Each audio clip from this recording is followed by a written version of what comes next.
Hi, Charlie. I'm Sophia.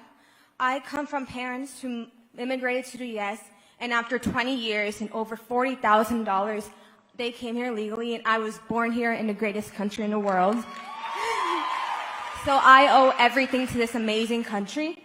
So what would you say to legal immigrants, such as my parents, who have spent thousands of dollars and waited years, even many decades, to enter to the U.S. legally, now seeing border jumpers who are crossing this border and taking advantage of our government and the government supporting them rather than legal immigrants? Yeah, that's a great point. So I have very little patience and tolerance for the trespassing border jumping that's happening on our southern border. It's not immigration, it's an invasion into our country, and it's happening every single day.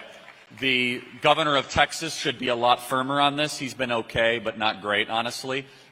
We should have a zero-tolerance policy. The entire military should be mobilized, and we should say our country will not be invaded. I don't know about you, but I care much more about our own country being invaded than what's happening in Ukraine, and I wish our leaders cared about what's happening on our southern border a lot more about than whichever, what thug is going to control eastern Ukraine. That's not interesting to me. What's interesting is when you're invaded with 10,000 people a day. And yes, it is insulting, but this is a pattern. This is a theme. The law-abiding citizen in America is routinely put down while the criminal, the trespasser, gets elevated.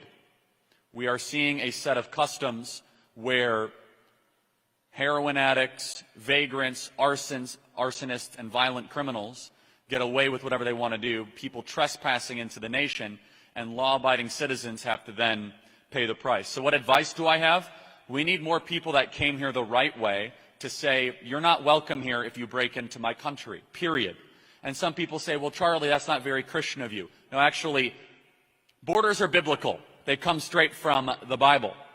In fact, if you say that anybody, anytime is welcome into your home or to your nation, that is saying that I don't want to protect my nation from something that might threaten it. The law must be blind towards emotion. Someone say, oh, well, they've walked 600 miles and, they really want to be in here. It's irrelevant what they want. What is relevant is what is right. And it is not right to open up your country to people that intentionally break our laws. Every single trespasser that has broken into America should be immediately deported, not given any sort of treatment, in-state tuition. They broke into our country. Go back to your country of origin and go make that country great. And let's put our citizens first.